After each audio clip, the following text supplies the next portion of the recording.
We started. So let me know. I assume everybody can hear me. Maybe you could put a thumbs up in the. Oh, they're great. Thanks a lot. I see. Yeah, good. So my name is Herbert Sauro. I'm at the University of Washington in bioengineering in Seattle. So I've got a bit of a cold at the moment. We're just coming off it, so my voice might sound a bit strange. But this week-long workshop is something we've done. This is the third time we've done it online. It's basically to introduce people to some aspects of modeling and our software. Obviously, over a week we can't, cover everything, but it might be a good start for many of you.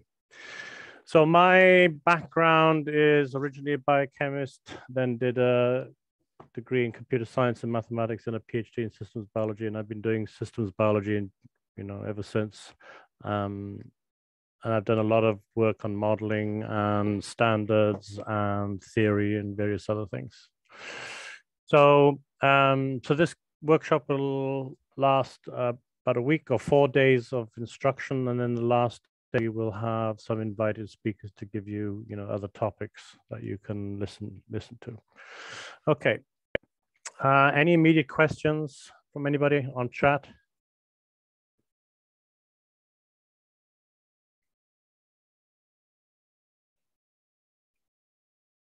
Okay. All right.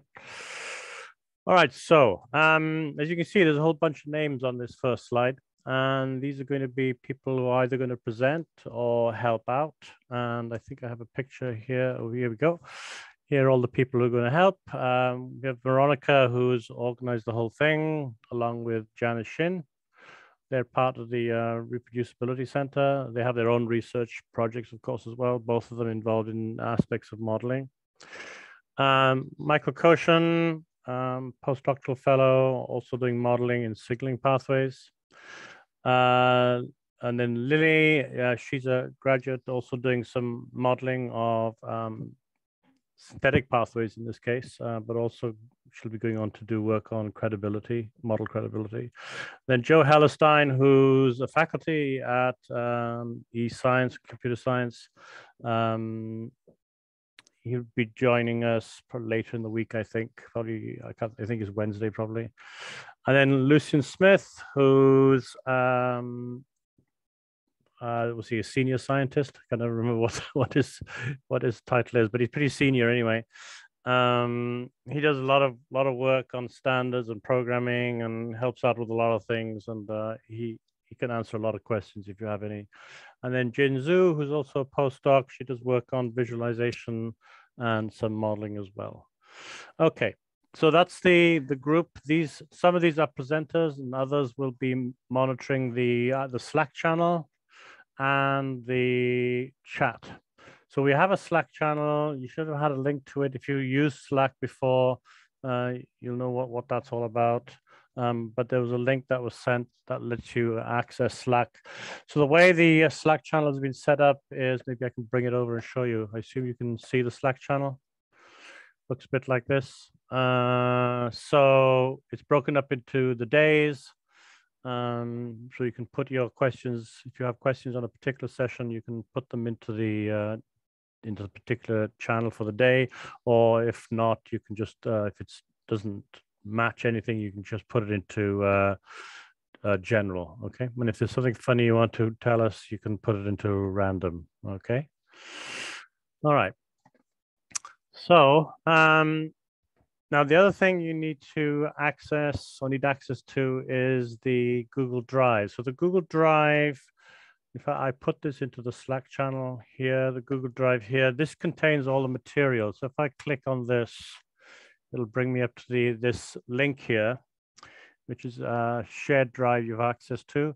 If I double click on lecture materials, you see various things. We'll go through some of this in a minute now. Let me go back to the main slide. So this is a useful, there you go. This is a useful link for you to get any material that you need, okay? Including, well, I'll go over what's there now in a minute. So let me see, let's get to the next slide. Oops. Yeah.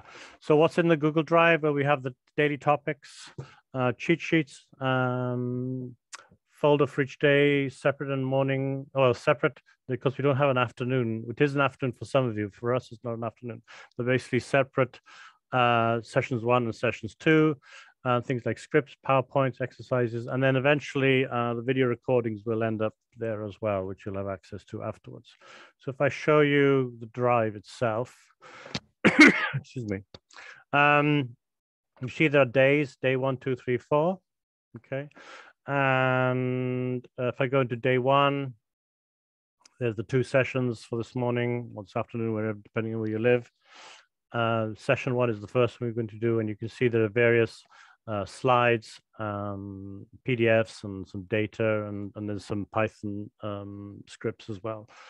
All right, so if you go into any of those, you'll see something similar. So this one has a Python script and 2 Python scripts. Okay, so these are Jupyter Notebook scripts. The other thing to point out are the cheat sheets, which you might find useful. Obviously, not everybody knows Python here, and I'll quickly go through Python actually in a minute. But we've got some cheat sheets for you for Python, although you can get these easily on by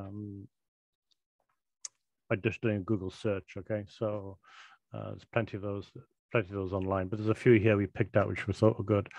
And then there's a couple of cheat sheets, one on modeling.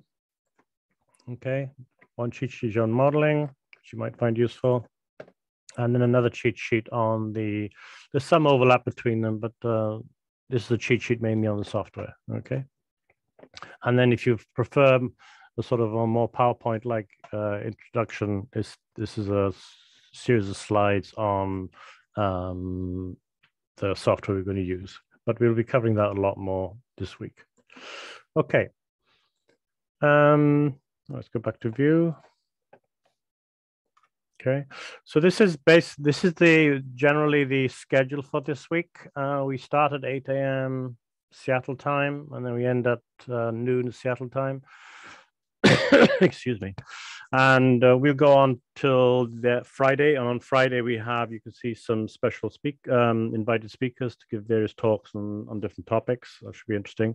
But we go through topics at the beginning, introductory material, including introduction to Python, quick introduction to Python, just the main stuff. Some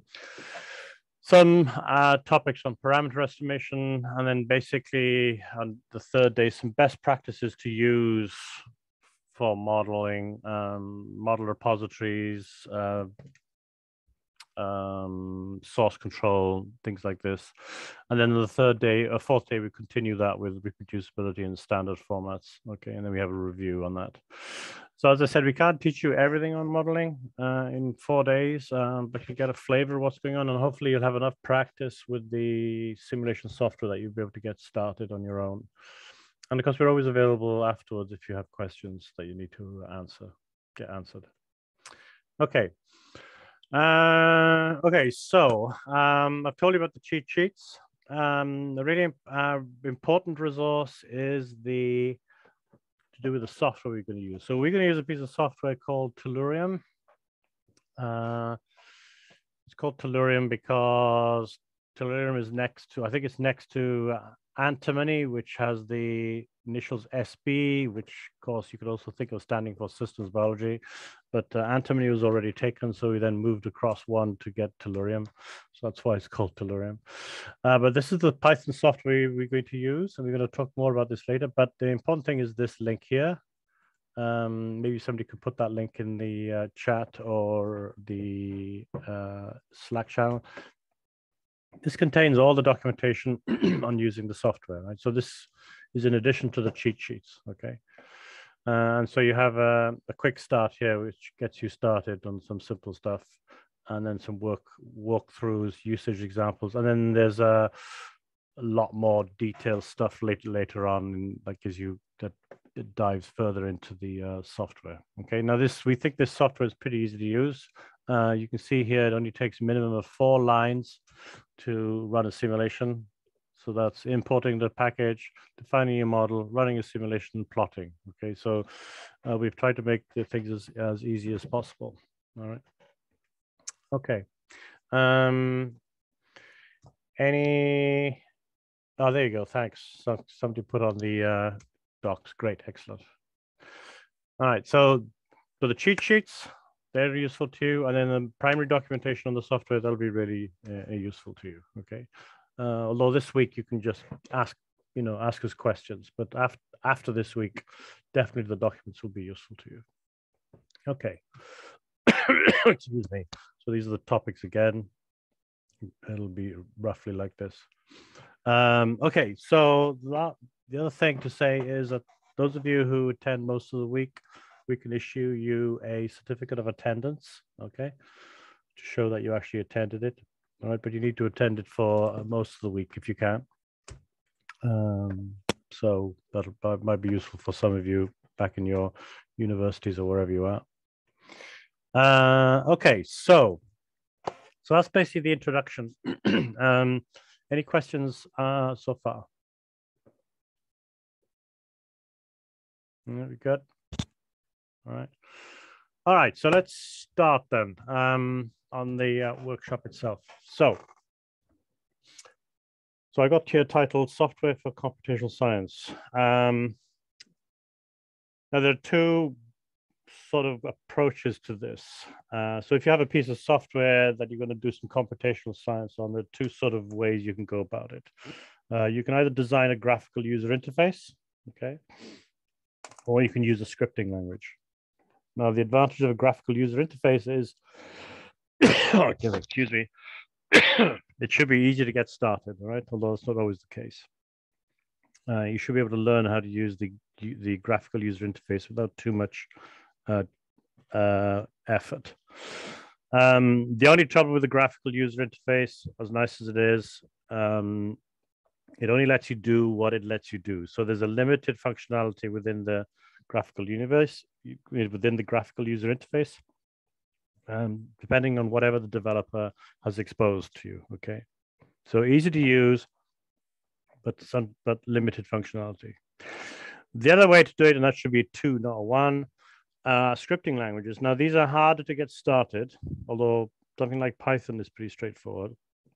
But you're pretty much unlimited because you've got at your disposal a full programming language. So you're limited by your imagination as to what you can do.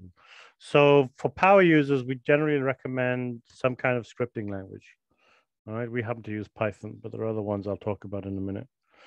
If you're a novice or you don't do modeling very often, then we can recommend a graphical user interface. Okay, and example of a graphical user interface would be something like Coparse, which some of you have come across probably, right? Or the JWS Online simulation resource.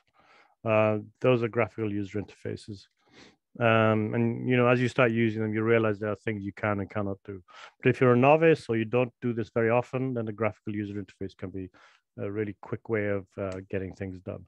If you're more of a power user, you do this a lot, we always recommend a scripting language of some kind. All right, just because you can do so much more. Now, what kind of scripting language are there for science? Well, you probably know most of these. MATLAB, of course, and Mathematica. But both of these are proprietary, meaning they're not open source, and of course you have to pay for them. So these are great pieces of software, without a doubt. But for open science, we generally don't recommend them. But those are two choices you can use if you want to. Mathematica is interesting because it does mainly symbolic manipulation, which is pretty cute. The other three main ones, I guess I would mention are R, Python, and Julia. R is mainly used by the bioinformatics community. One of its uses is graphical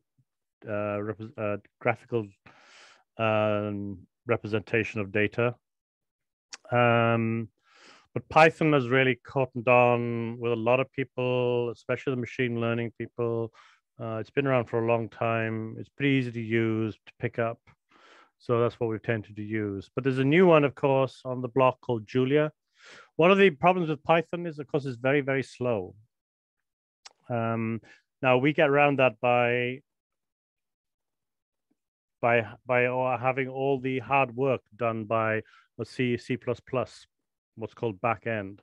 And the Python that you will access is only a very thin surface layer. So you still get the speed. But if you were to write something purely in Python, right, without anything else to speed it up, it is quite slow. Now, Julia gets around that, and this is something that, I mean, Julia is becoming more popular. We'll see what happens to it, but it's something to look out for it. And you can run our software on Julia too, by the way. Okay. Excuse me. So, why Python? Well, mainly because everybody else is doing it, I suppose.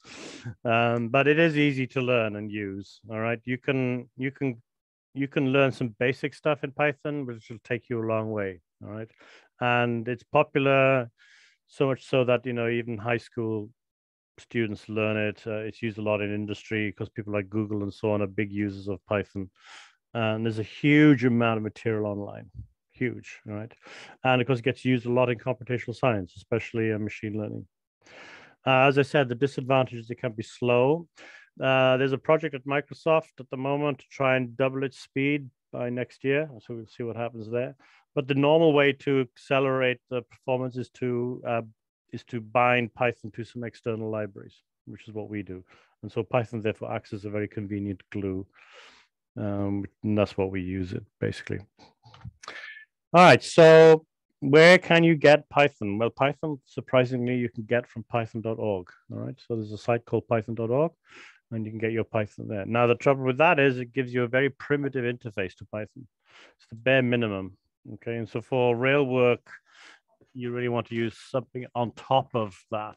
So python.org will get you the basic Python.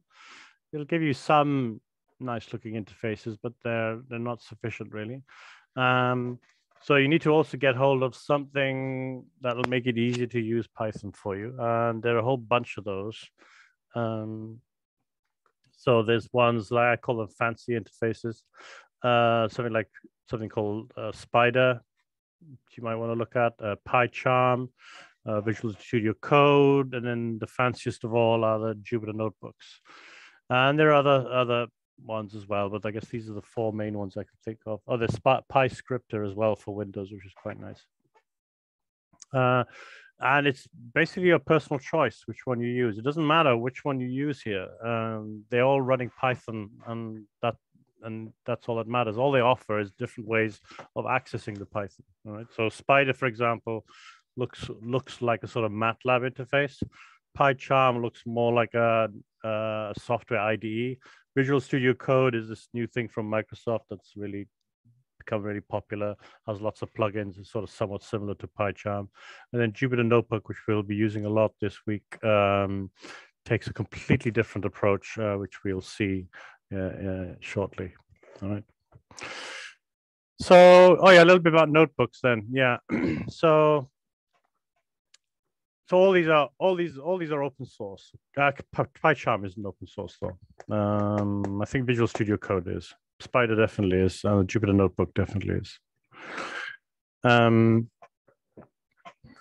Oh yeah, so there's something on chat about Anaconda. I should have mentioned that. Yeah, so Anaconda is also a complete solution you can get. And although I don't recommend it for Windows, it can be something useful for the Mac. If you use Anaconda, that'll bring everything down for you, including all the fancy interfaces as well.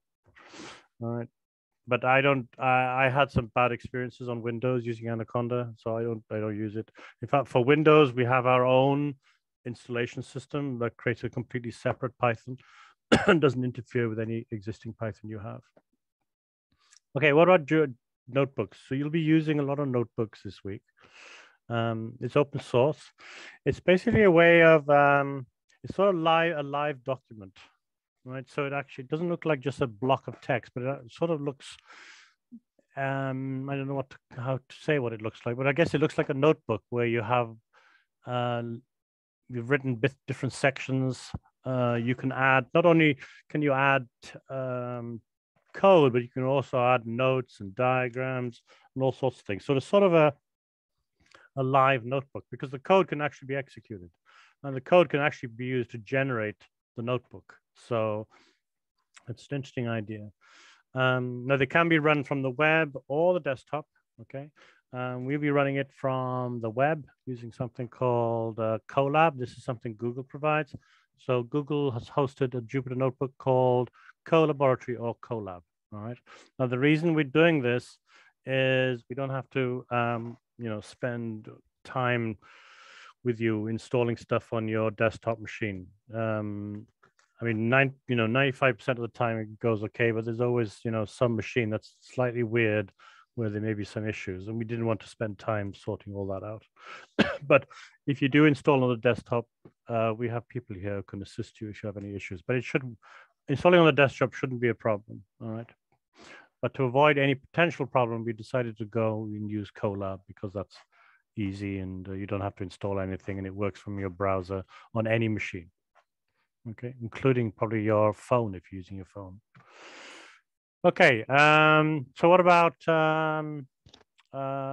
notebooks? Okay, let's start on a notebook then, shall we? So to get you started straight away. So this is a link you might want to follow through. Can you paste that link into the chat? Yeah. Yeah, hold on. Oops. Into the chat. Oops, not quite.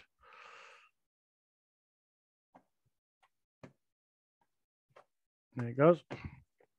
And I shall bring up a new page and go Colab. So when I go Colab, I get something like this. And this is the introductory page, okay? Now what you have here is, this is a browser, okay? Now, so what you have here along the top here, you have your menu, right? So it looks like a desktop application, but it's actually running in the browser. You have basically a structure of your notebook on the left, and then the notebook itself is on the right. So this is actually a notebook, what you're looking at here, okay? And these gray sections here is actually code, all right? All right, so let's, now, if you wanted to start a new notebook, you would go to File and then go New Notebook. And then that'll just take a few seconds to start up. And you have a new notebook, okay? So I can now type something like print, welcome to, I can spell welcome. Welcome to 222 summer school. All right. Now, the funny thing here is you might think you hit enter to make this happen, but you don't. If you're not sure what to do, just go to this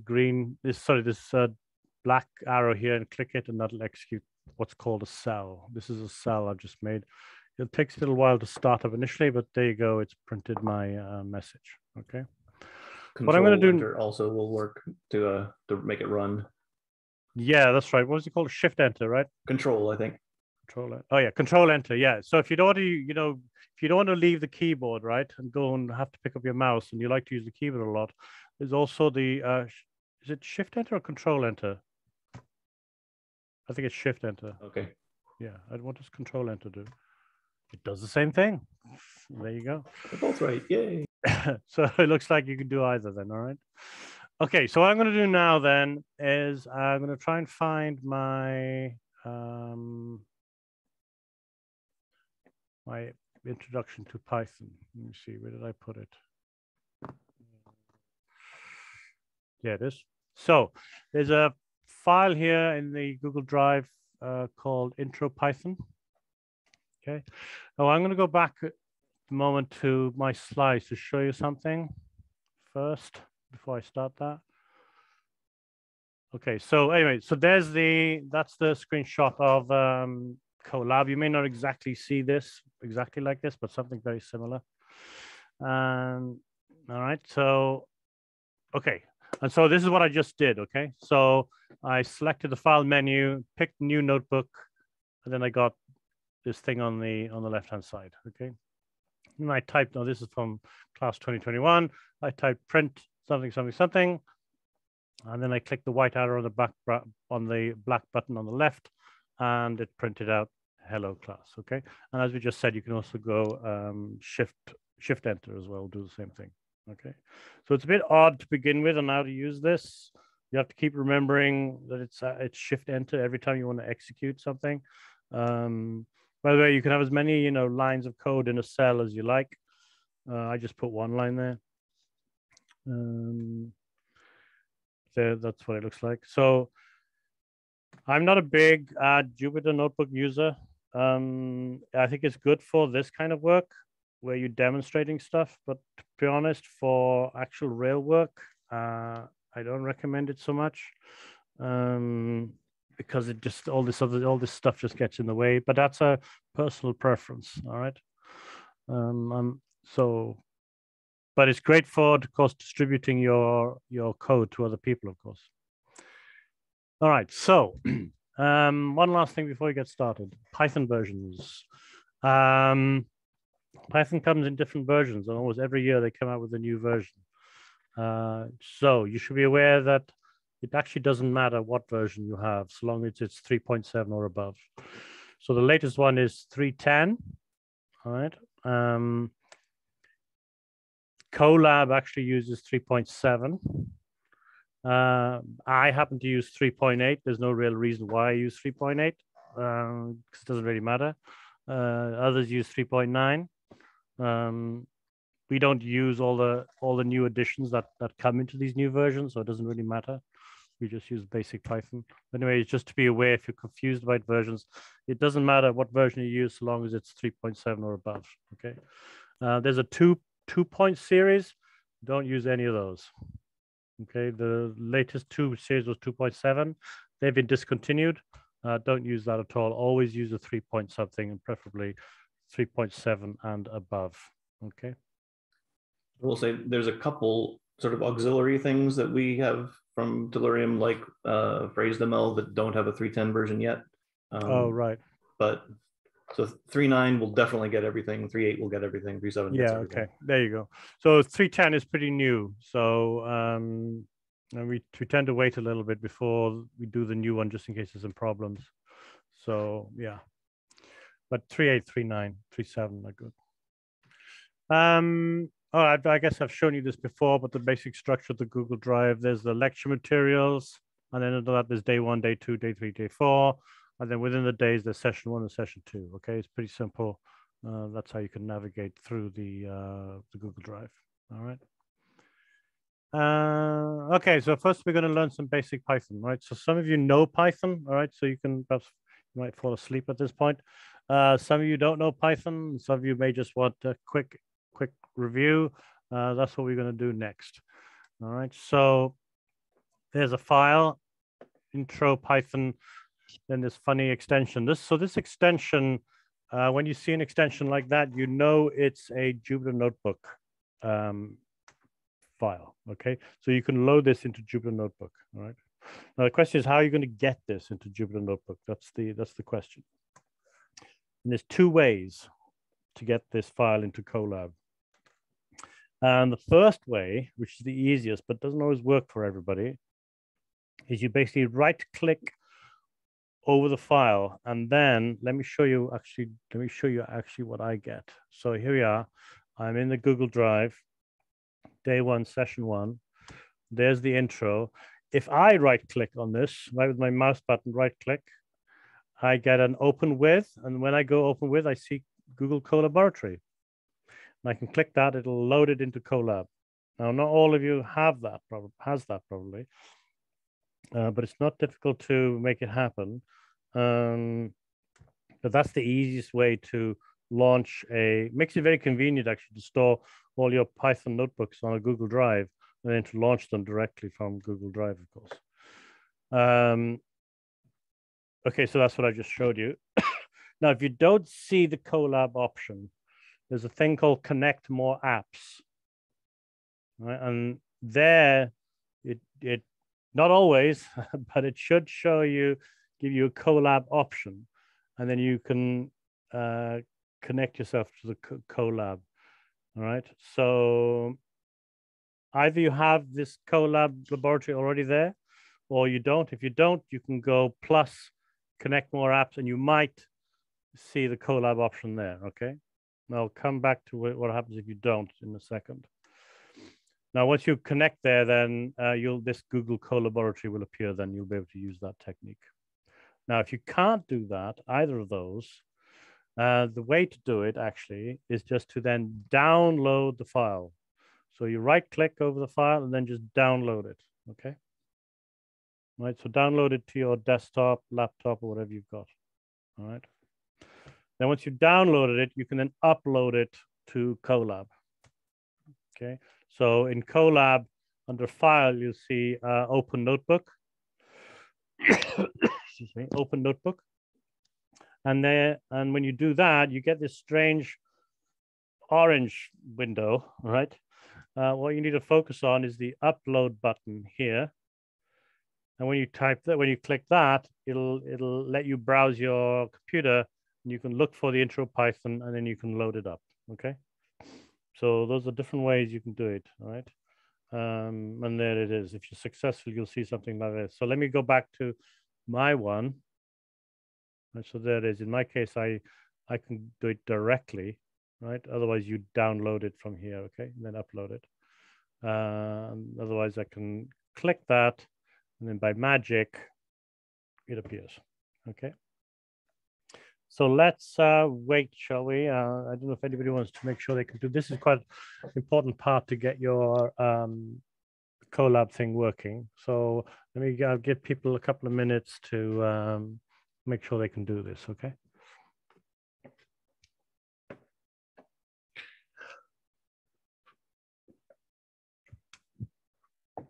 And if you got any questions, just put it on chat or Slack.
Okay, there's more people joining us. Welcome to those of you who just recently joined us. What we're going through at the moment is learning how to use Colab, which is the online Google Python notebook.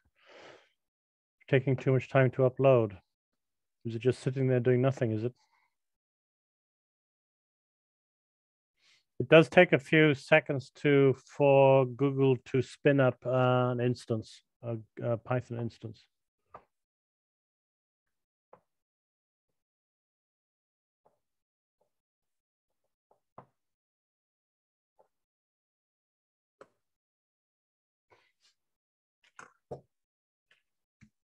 Yeah, I'll give you another minute and then we'll carry on.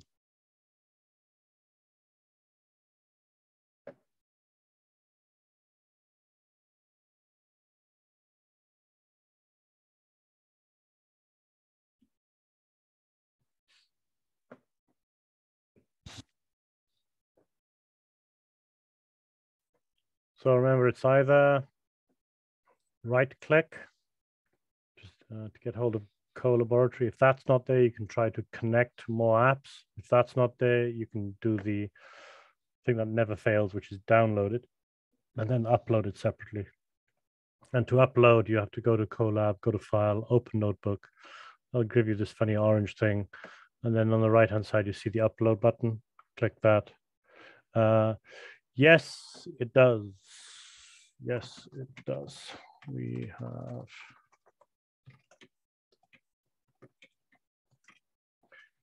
Yeah, so there's a question. Somebody asked, does Roadrunner work with Julia? It does. What's interesting as well is, in fact, for large-scale parameter estimation, we actually recommend using the Julia optimizers combined with Roadrunner, because we found that Roadrunner is still 3 times faster than the Julia ODE solvers. So that's what we use the bindings for is to do large-scale parameter fitting. Because if they take hours and hours and hours, you want to be as fast as you can.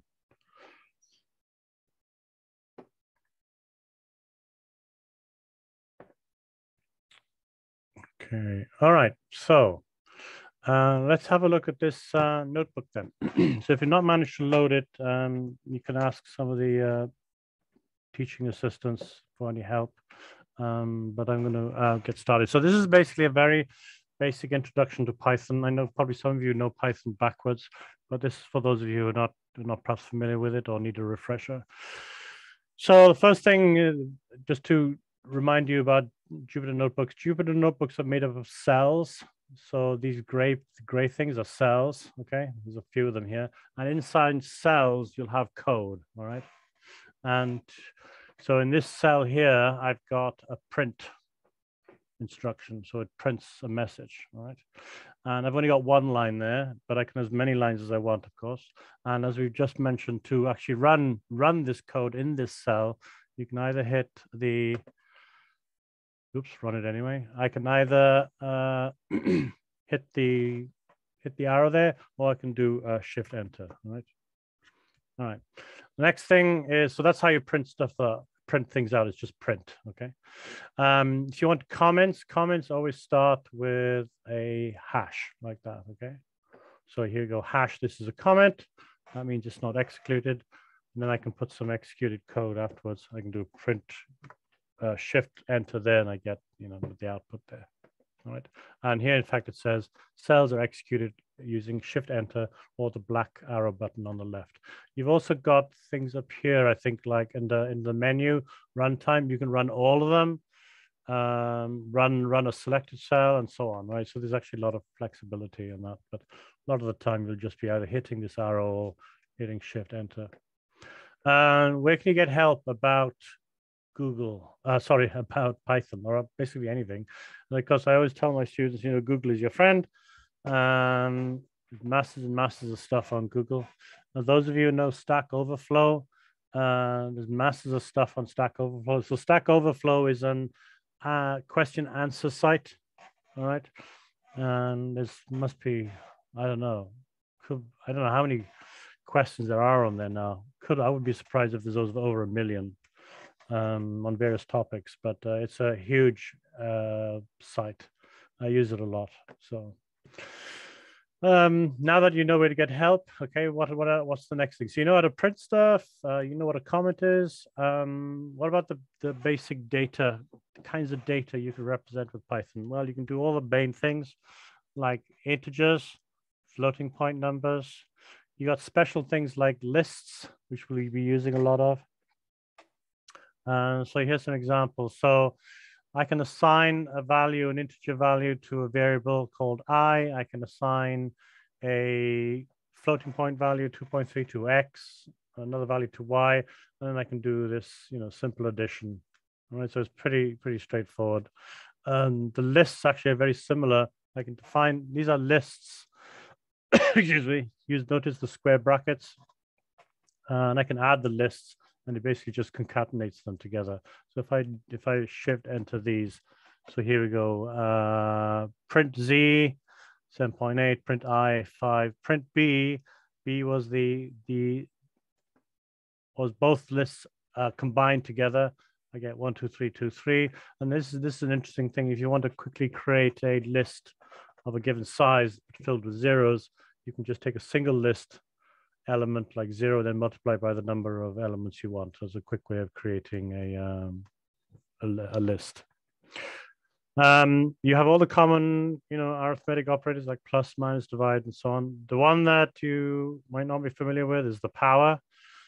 In some languages, you use the hat, but in Python, it uses ***. So if you go 2 *** 3, you will, no, let's do something simpler, shall we? 3 *** 2, you get 9. Okay, so ** is the power operator. All right. Okay. And here's an example. There you go, 2 to the power of 3. All right, so if I do that, Shift Enter, I get, oh yeah, 2 to the power of 3 is 8. Yeah, okay. Printing, we already mentioned before, and I can add on as many print things as I want, separated by commas, right? So I can print a whole bunch of stuff if I want. So that print and shift enter there, I get that. This is something we already talked about. Integers, floats, strings we haven't really mentioned, but I can assign strings of characters to variables. You have Booleans, true and false, okay? And then one thing I didn't mention about lists. Lists are useful because they can contain any kind of data type. So this list, for example, contains the integer 1, the float 4.5, the string DNA, the Boolean false, and then it also has another list inside the list. In fact, that has another list inside that list. So lists are really flexible. You can store whatever you want in them, including other lists, all right? So you can imagine lists can get quite complicated if you want. Note that variable names are case sensitive. That means that this can get people sometimes, but the variable name glucose and little glucose are completely different variable names. All right. So if I assign two values to glucose big G and glucose little g, completely different variables. Okay. So here's some examples of the addition. Addition, we have things, you have all the other ones, subtraction, division, and so on. Just give you some examples of what they can do. What about more complicated math? Well, this gets us to the idea of libraries. So all the more complicated math operations like sines and cosines and logs and so on are stored in a separate library, a math library. And to bring in other libraries, we'll be doing this a lot. You have to use the import command. So the library is called math, all right? And that's how I import it. And then I can get access to all the math functions. But if you don't want to keep typing math all the time, you can shorten it to M. And the way you use it, then you have to, and let me show you what happens if I do this. So if I go M, first of all, let me execute it first. One thing you got to watch in cells, you got to make sure they're all executed. If I go M dot, so accessing things in a library involves typing the name of the library followed by a period or full stop. And at that point, in the Jupyter Notebook, at least, you can get to see all the different things you have inside math, okay? So lots of different things here. Some of these you recognize, some of you may not. So for example, cosine, all right, and then 3.1415, and it gets almost minus 1, okay? All right. Now, if you wanted some help, let's say I wanted some help on the cosine, all right? I can either go math.cos or just M, doesn't really matter. I can do, oops, yeah, I got to use M because that's how I imported it. I should get, oh, it goes over here. That's a change. Okay. The help appears on the right-hand side. It says it returns the cosine of X measured in radians. Okay. And I can close that. All right. So any function, you can put a question mark behind it and you'll get some help. Right. So we'll be importing libraries a lot. All right. So, and because, so for example, I could end up importing Tellurium, right? We'll be importing Tellurium, the software, but Tellurium is a long word and it's really easy to mistype. So we generally shorten it to TE. So we'd have something like, I'm not going to type it here now. I'm not going to run it here now, but we'd have something like import, oh, sorry. Import Tellurium. That's a bit of a mouthful to type. Excuse me. I would just shorten it to TE. Right? Makes it a bit easier to type. Okay. The other thing, so now that we've got variables, basic operators, and the sort of basic idea of libraries, other things you need to know about are loops. So this is a loop. Loops are a bit and perhaps if you're more familiar with traditional programming languages, loops in Python may look a bit odd. But this is basically a loop. And this is also where we introduce the idea of blocks, code blocks. So a loop basically iterates some variable through a series of numbers. And the idea is that you want that variable then to be used either inside a block of code or just to use it as a as a way of repeating something many times. So in this case, I'm going to use the variable I. So the variable is I, the loop variable is I, and I'm using the variable inside this what's called this code block. I'm computing I squared, and I cubed. If I run this, you'll see this is what I get here. Two things to note. The way the for loop is constructed, so the values you want the for loop to go through are indicated in the list. So that happens. What will happen here is that this loop will loop around 4 times, and each time it loops around, it picks up a different value from the list. So the first time it picks 1, second time it picks 2, and so on up to 4. All right, and anything inside the loop then can pick up the value of I. Now you notice that this is indented here. If I de-indent and run it, I get a completely different answer. What's happening here is the loop only applies to everything that's indented. Okay, since there's only one thing indented, only that one thing is run. So I get 1, 2, 3, 4, 16, 64. Well, actually, the 16 and 64 come from the bottom 2. So the last 2 are not indented, and they're only run once because they're outside the loop, and they pick up the last value of I, which was 4, which is why I get 16 and 64. If you want multiple statements to be executed inside a loop, you have to indent them all. All right. This is something that takes a bit of getting used to. At least it took me a little bit of getting used to. I'm used to having, a lot of languages, they might have a curly bracket, right? I might have something like this. Oops, don't like that. You might have something like that. And that's your block. Everything inside the curly brackets is executed, but in Python it's different. They got rid of the curly brackets, and instead they use an indent. Now, it doesn't matter how far you indent it. So I can indent it just by 1 space. It still works, okay? The key is the indents have to be the same for a given block. If I misindent something, it'll get very upset, okay? So there's an error, all right?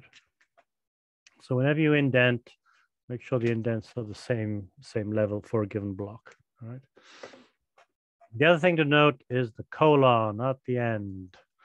A lot of these block commands, like for loops and so on, will always have or use a colon at the end to finish the line off. So the for loop has a colon at the end. Okay, so don't forget that. So 2 things to note: the indentation to group operations inside the loop. Don't forget the colon at the end of the first line. All right. Okay, so here's a little simple example, a little bit more complicated. I'm initializing a value sum. I then print out the sum. I then create a loop that's going to go 4 times, 1, 2, 3, 4. And what I do is I add I onto sum, and then store it back into sum. Then I print sum, and I get the output there. All right.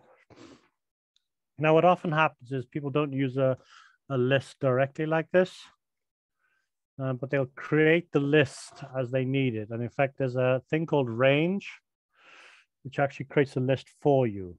All right. So if I run this, it's actually created a list. It's created a list 10 elements long, starting from 0. Excuse me. All right. And I have to do this funny thing here to force it into a list, but I won't talk about that. But so range is a convenient way of making a list. So instead of going, 0, 1, 2, 3, 4, 5, 6, 7, 8, 9, 10, I can just go range 10. All right. So this is what I've got I had exactly the same code as I had before, but this time I'm using range instead, right? This time, of course, I'll get a different sum. I get a sum of 45 because I'm going to 10. Note that the list starts at 0. So if I do range 4, I'll get 0, 1, 2, 3, right? If I do range 10, I get 0, 1, 2, 3, 4, 5, 6, 7, 9, right? It's always 10 values, but the first number starts at 0. I can do more complicated ranges. This one, for example, there are other arguments I can add onto range. So this one will go from 2 to 8 minus 1. It doesn't include the 8th one. So it goes from 2 to 7, basically. 2, 3, 4, 5, 6, 7. All right. So you can create sub lists if you want, if that's what you need. Yeah, note that the list stops 1 before the last value, all right? Of last value of 5, yeah, okay. And here's another one. I can also do increments. So instead of going 1, 2, 3, 4, I can go 2, 4, 6. And here I'm starting from 1. And because there's a 20 there, I'm going up to 20 minus 1 up to 19, and in steps of 2. And if I run that, I get 1, 3, 5, 7, all the way up to 19. So the range is pretty flexible, and it means you have a lot of flexibility then in your for loop. Okay, so here's a for loop where I'm going from 2 to 21 in steps of 2, then adding up the values of I as they come out of the list. Okay, that's basic for loops, and we'll be using those a bit in this week. So this is I guess the main thing you'll use the loop for is probably this sort of form, where you want to loop so many times, around something. So you'll use this kind of loop instruction. If statements, pretty simple. These are conditionals. I want to check if some value is something and then do something. So it's a very common activity. So if statements are pretty easy. You just go if, and then the test, and then there's another colon. Okay. Oops. All right, colon. And then inside that, then I can have my block. Again, the block is indented. Okay. I can also have an else. If it's less than or equal to 7, then it'll do the else. Note the else also has a colon, and I can have a block of stuff here as well. Okay. So if I run this, I get not true. If I just stick it to 8, I should get it's true. It's still true. Okay, yeah. All right. 2 things to note. Note the indentation. Don't forget the colon. All right. It's a very similar message I gave to the last one. And here's another simple example. This one illustrates the use of equality. So you can't go if x equals 3, because equals is used for assignment. For equality, you have to use equals equals. Those of you who've used other languages will be familiar with this. It's easy to get to just put a single equals, but you notice it already says there's an error here. If I try to run this, it says, well, what do you mean? What do you mean? You can't do that. So I have to do double equals, and then oops, double equals, and then it's happy. All right. You got lots of comparison operators, greater than, less than, and so on. You've also got the Boolean operators, or and not, just like anything else. A little bit more on lists. So we said that we could add lists, concatenate them basically. You can get the length of a list with len. You can add things onto a list using append. So you can start off with an empty list, and then you can keep appending stuff to it. All right. So if I run this one, I've appended 1 pi and string. There you go. And I can also index individual elements. So this is because indexing is from 0, this will be the 3rd element, not the 2nd. So that's 0, 1, 2, gives me a string. Okay.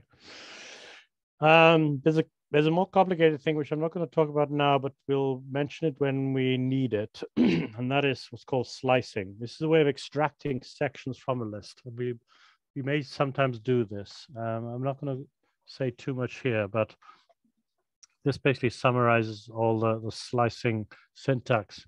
So it lets you, I guess the easy one is this. I'll just mention this one, start, colon, stop. So the slice operator is the colon. And if I go with a list A, and I go start, colon, stop, it basically pulls out everything from element start through to element stop -1, okay? So for example, this one, I guess here, 1, 2, 3 up to 10. If I do 1 to 5, the 1, of course, is the 2, because remember, everything's indexing from 0. So that's index 0, that's index 1. So it starts from 1, then goes all the way up to 5 -1. So basically goes all the way up to 4. Did I get that wrong?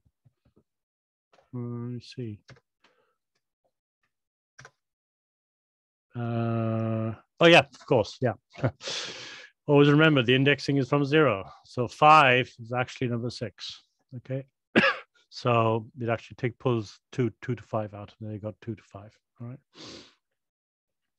Not something that you usually use much, but you can also delete elements from a list as well. I won't cover that. Sorry, excuse me. The other thing is user-defined functions. We won't use this very much, but if you ever need to create a function, your own function, you can use something like this. It starts off with def, which stands for defined function, the name of the function, any arguments you have, and then, of course, the usual colon at the end. Then you have your indented block stuff you want in the function, and then you can optionally have, return something from the function. Okay, so again, I have the same thing. Note the indentation groups operations. Don't forget the colon at the end of the first line. Okay, so if I define this function, my function AB, then I can run it here. Answer equals my function 2, 3. It adds them together, so I should get the number 5. All right. We won't be using functions much, I don't think, this week. The other thing is plotting data. Now, most of the time, we have some simple ways of plotting data for you, so you don't have to worry about it. But there's a whole package called Matplotlib, which you can import. It's a bit of a complicated import statement. Most people shorten it to as-plit, okay? So you don't have to type this long thing in all the time. But if I import this, so I'll import it, I can do some plotting like this. So that plots, so it takes 2 lists. First list is X, second list is Y. If I run this, I get the plot, okay? So as I said, we provide a simple plot command that actually makes it, you don't have to worry too much about this. But if you ever do more sophisticated plotting, it's a good idea to get familiar with Matplotlib.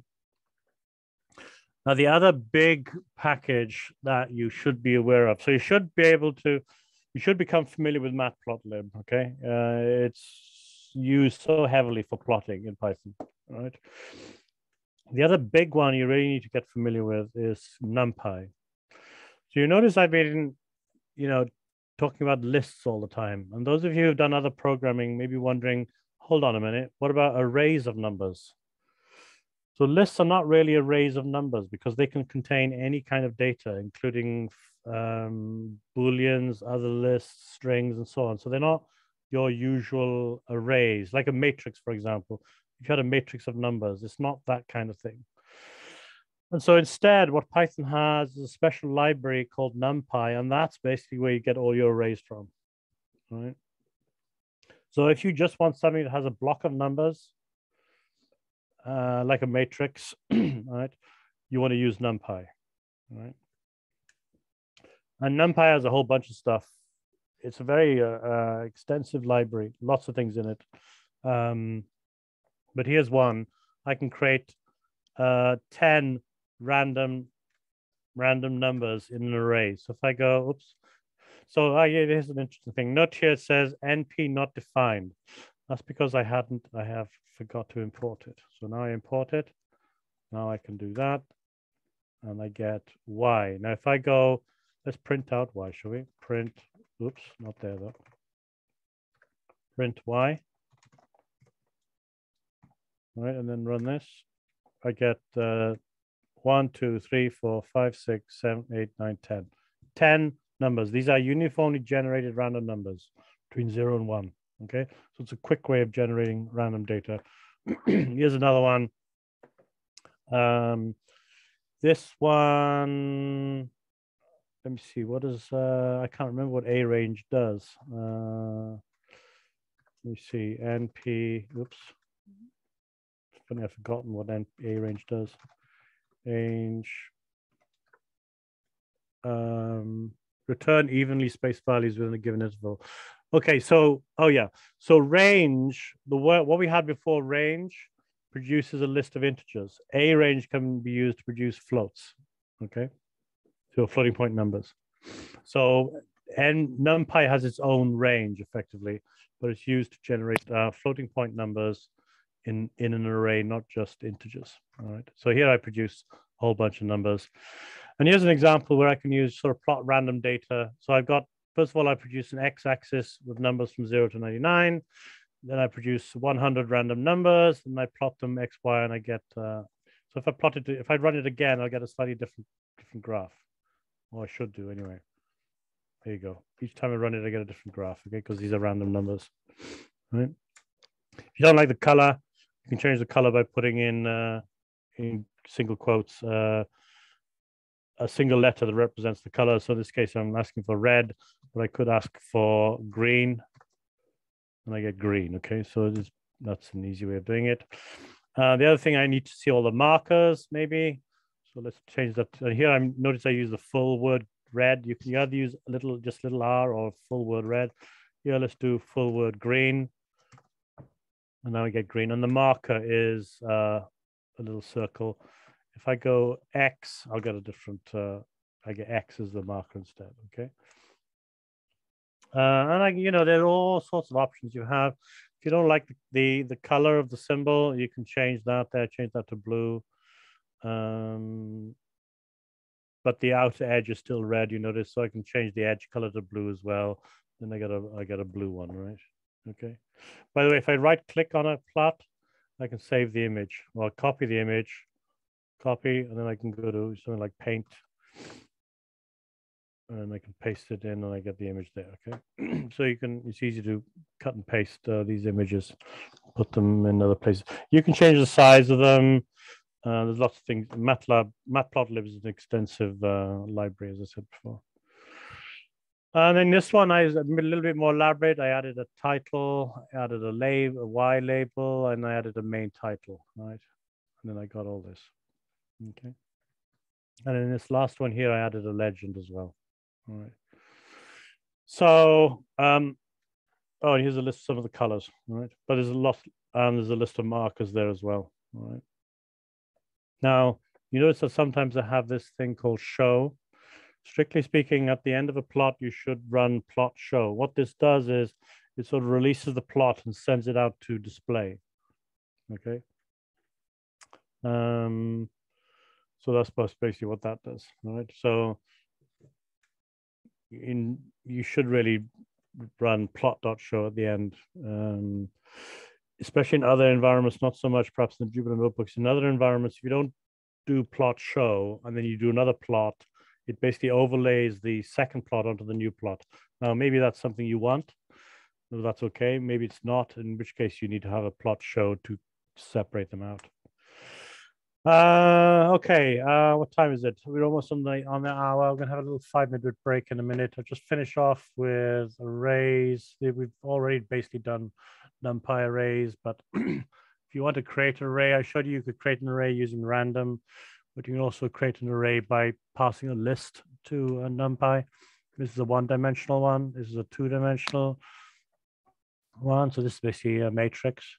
You can get the number of dimensions of the array, how many rows and columns are in the array, things like that. You can create a matrix of all zeros. You can create a matrix of all ones. And you've seen this before. You can create a matrix of all random numbers. All right. And as I said, there's masses of tutorials online, right? So if you're overwhelmed by NumPy and Matplotlib, there's lots and lots of tutorials online, okay, to learn this kind of thing. The other really cute thing about NumPy is it has its own math functions, and you can actually use it to do vector operations. So if, let's say, you have an array of numbers and you want to find the sign of every number, you can just do something like this. And it'll do a vector operation. So it'll apply. So V here is, in fact, let's run it, I think. Let's see what it does. Plots a sine wave. So I'm generating X data, right, using this one. And then I'm using this then to do a vector operation on the X data, which is all this. And then I plot it to get the sine wave, okay? As with the list, you can also do slicing, but I don't want to talk about that here. I think that's And with Numpy, you also have a whole host of operations like transpose, things like that, that you can apply to your data. Okay, so this is an important piece here. You'll be using this later in the week, and that is how to pull in data using Colab. This is a little bit awkward, I find, but this is the way they've done it. It's simpler if you're running your stuff on a desktop, of course, where things are different. But if you're on a browser, you have to go through this procedure. So to read in some data, so I'm going to read in something called data1 CSV. So this is a CSV file, and I'm going to load it in as a NumPy array. All right, so that's NP NumPy, and I'm going to load it in. Question is, how do I get hold of this data file? So if I go to the Google Drive, you'll see there's a data1.csv there, okay? That's the data I want. If I double click on this, you see it's just columns of data, okay? So that's all that is. Question is, how do I import that into Colab?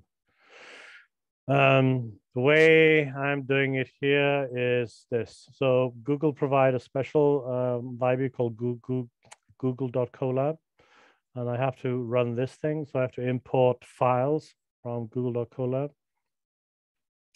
Once I've got that imported, I can then use the upload function on files. So let me run this and show you, see what happens, okay? So if I run that, it now comes up with this. I can either cancel the upload or choose a file. So if I choose a file, in fact, this is picking it up from my desktop. Okay, how's it picking it up from? Well, this is picking it up from my desktop. I guess you could download the file from Google Drive to your desktop. Oh yeah, that's right. Yeah, so you could download this file just using download. Okay, let's do that then, shall we? So that's gone. That's data1 CSV. So I'll go back to here, then choose file. It's put into my downloads. It's called data1. Where's my downloads? Oops, downloads. There it is. Open that. Okay, so it's loaded it in now. Now if I gotta remember, I changed its name to 1. Like that. And now if I do that, okay, there it is. There's the data. So I loaded it in to NumPy, and then I just printed it out. There's my data, and then I can plot it. Now, what's interesting about, no, that's just printing it. So what's interesting about the CSV files, this CSV file has a proper CSV file has column headers, and this has a column header A and B and time. So it's time A, B. Now what's nice about Matplotlib is it lets you access the columns. What's nice about NumPy arrays, it lets you access the column by its heading name.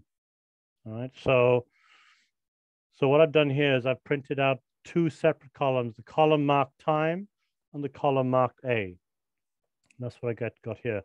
And I can now exploit this in plot. So I can plot the 2 columns versus time, and I get that. Now we'll be using some of this syntax later on in the week, I think. So it's useful to be aware of that. Okay, that's a very fast introduction to Python. If you haven't done Python before, that's a huge amount to absorb. We will only be using very simple Python, so you should be able to follow along pretty easily. But after this session, after today's session, I would perhaps go over if you're not familiar with the Python, just to go over this notebook again to get familiar with the kind of material that's shown here. Okay, so what I'm going to do now is going to take a little 5-minute break, and then we'll come back and start some modeling. Okay, start again. And this time now we've just covered a bit of Python. So now we're going to start talking about metabolic model, cellular models.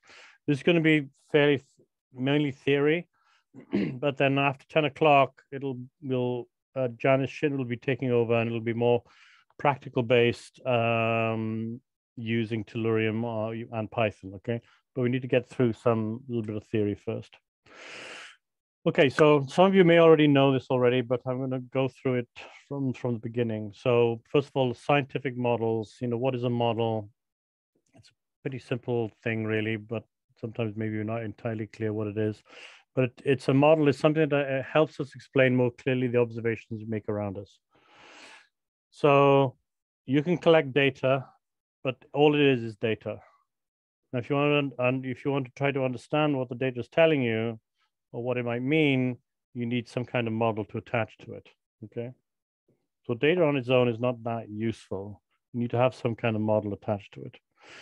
So, and there are lots and lots of different kinds of models, of course. I mean, some of the earliest models, in antiquity, were astronomical, right, where they have some fairly sophisticated models of the planet, of the sun and the moon, etc. That should be moon, not mood, where they try to explain how the heavens worked. So they had a whole theory on that. And then more recently, like a couple of 100 years ago, there was the germ theory of disease.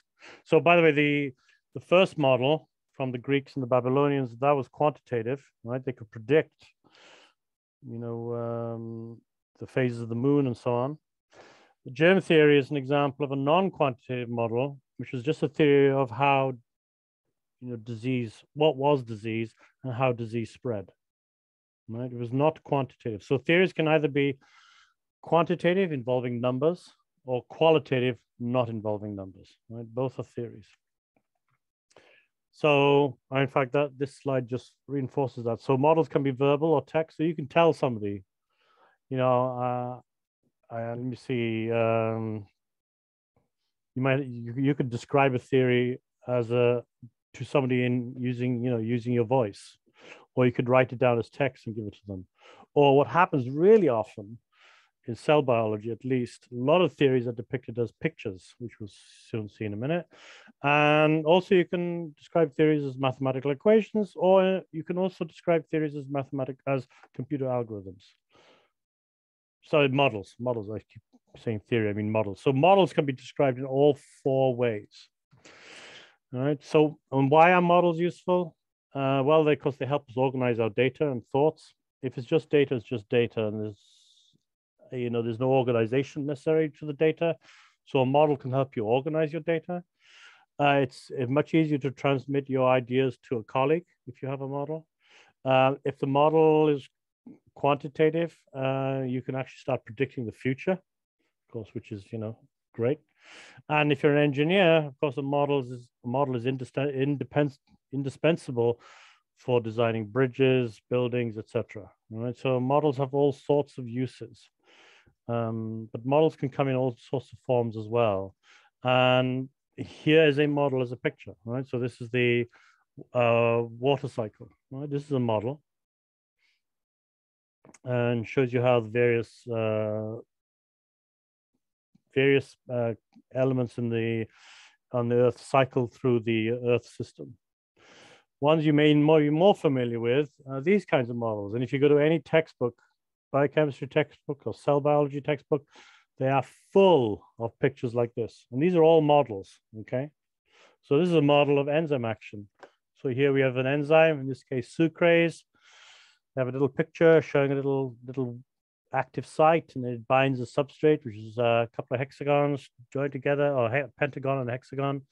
And then it binds to the enzyme, water comes in, and then you release the product. So there's a picture, qualitative, not quantitative, but a very useful way of transmitting information to you very quickly, right? Without this, it would just be data. All you'd have is, the rate at which glucose is being used up or something, which doesn't really help you much. Right, so I can convert this picture into a piece of text, right? Substrate binds to enzyme, and finally, number 4, the enzyme is not changed, returns to a normal shape, ready to catalyze another reaction. So this is also a model as well. But more useful models tend to be mathematical, right? That's because mathematics is far more precise. And not only that, I mean, this picture here is really not a picture of the actual enzyme. It's sort of an artistic impression of the enzyme.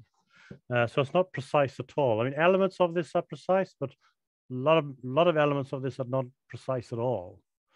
For example, sucrose isn't blue, okay, and doesn't have a shaded gradient. So there's a lot of artistic license in drawing these. Mathematics, however, doesn't let you do that. You actually have to be exactly precise in what you say, okay?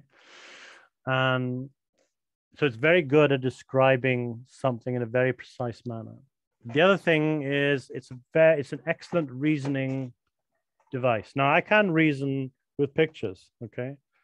For example, I could say, if I removed sucrose, presumably this cycle wouldn't work anymore, okay?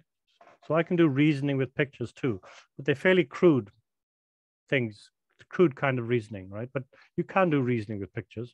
But with mathematics, of course, you have the, I mean, mathematics is basically a way of manipulating numbers and logic, and you can use, and it's an excellent reasoning tool, right? Now, the nice thing is, of course, about mathematics is that computers understand mathematics very well. And so we can, whatever mathematics we introduce, we can then make a computer represent that mathematics and convert the mathematics into numbers, all right? So in modeling, what we generally do, we generally describe our problem as a piece of mathematics first, and then we convert the mathematics into a computer program, which gives us, predictions and so on, okay? So pictures are great, but they can only take you so far. But of course, people love them. Now, what kinds of models are there? We talked about mathematics, right? What kinds of mathematics? There's all kinds of different mathematics. We can have statistical mathematics, like machine learning, something like linear regression. That's a model, right? It basically sort of describes the data as a linear relationship between Y and X, but of course, it doesn't tell you anything else. You can try to do predictions with it if you assume the data continues to be linear beyond your value of the last X value, but that doesn't always be the case. The other kinds of models are Boolean models, automata, which you'll be seeing a lot of if you take the subsequent summer school courses on CompuCell 3D and PhysiCell. They all use automata. So in that case, we represent a sort of a biological cell as a sort of agent that has certain properties. The common way, of course, for doing models in many areas, many fields, is to use ordinary differential equations, which we'll be using. You can use simple algebraic equations as your model. You can use stochastic mathematics as your models. That's useful for certain things in cell biology. And then you have the whole area of machine learning today that uses deep learning and so on to represent models of a very, very complex data. Okay. All right, so let's look at a model. Let's build a model, okay? So this is a model I give to my students every year in class as an example. So we're going to build a water tank model. And the reason for doing this is to identify the various parts of a model, okay? And I pick a water tank model because it doesn't require much outside knowledge to understand what's going on, all right? So what we have here are two tanks of water. There's tank one, there's tank two. Let me see if I can get a pointer. Where's the pointer? Your mouse was visible, I think. Oh, I was. I don't know. I should have a pointer here though. Mouse. Oh, is that it? Oh, there you go. Now you have a red mouse. Okay. So I have one tank here and I have one tank here. Both tanks have a pipe that water can flow out of. All right. Both tanks are cylindrical, right? They're circles. They're basically cylindrical tanks. And the height of water in the tank is indicated by H1 for tank one, and the height of water in tank two is indicated by H2. And so we want to build a quantitative. We want to make quantitative predictions on the height of water. So what's happening here is that I have a pipe coming in that flows in water. So if we start off with empty tanks, you can imagine that as the water comes in, the water starts filling up in the first tank. Then it starts emptying out from the first tank into the second tank, The second tank starts filling up. And of course, there's another pipe here that lets out the water from the second tank. I'd like to predict how the heights of water change over time. Okay, so this is our picture. It's got some symbols on it, but this is our picture. And we must convert this picture into a mathematical model. Okay, so how are we going to do that? So to do that, we have to make some assumptions. All right, we're always doing that when we're building models. Models are never perfect. We're always making some assumptions by how we think the world works. And so these are some of the assumptions. So first of all, I'm going to assume there's no evaporation of water from the tanks. So mass is conserved as water moves from one tank to another. There's no evaporation. Okay. The other thing I'm going to assume is that the external environment is constant. In other words, for example, the temperature. If the temperature varied, then the water would expand and contract, and that could change the height, and that would mess up my predictions. But I'm going to assume that the temperature, is the same. And the other thing I'm going to assume this law for the flow of water out of the tank. This was discovered about 300 years ago. So it's interesting that the height, the flow rate. So the flow rates are given by the Qs. So Q1, Q2, Q3, and Q4. By the way, I have some water coming in here as well. The rate at which water leaves the tank is proportional to the square root of the height of water. Okay, so this is something that is observed. This is an empirical. We don't, at this point in time, for our purposes, we don't know why that's the case, but somebody did this experiment and they realized that the flow of water out of a tank is proportional to the square root of the height of the water. And since it's proportional, all we have to do is bring up some constant that's associated with the outlet pipe, so that the flow of water then is equal to this constant times the square root of the height of water. Now, this constant here, K, there's a K1 and a K2, is probably affected by the width of the pipe, for example. All right. So the bigger the pipe, probably the bigger K1. We won't worry about that. So the flow out of a tank is K, some constant K, times the square root of the height of water. So these are my assumptions, okay? Now, the other thing you have to spot in a model are the different kinds of quantities that there are in a model. And here I've got 3 different kinds of quantities. I got things called parameters.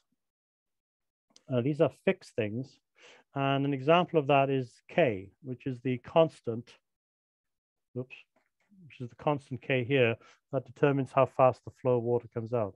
Now that K is probably something to do with the width of the pipe, right? So this pipe here. So if it's a thin pipe, K is probably small. If it's a big pipe, K is probably big. Excuse me. But it's something I can't change. The pipe is given to me, and I can't really change the width of the pipe. So this K is constant. Excuse me. It's a parameter. Okay, and it's somehow related to the diameter of the pipe, to the tank, but I can't change it. But there are other things which are called state variables, and these are the things that I will observe, I will watch as the simulation progresses. And the things I want to watch are, of course, the height of the water in the tank. Excuse me, sorry. So I want to be able to predict the height of water. So these are my state variables. And the other thing are the inputs. These are things that I can change.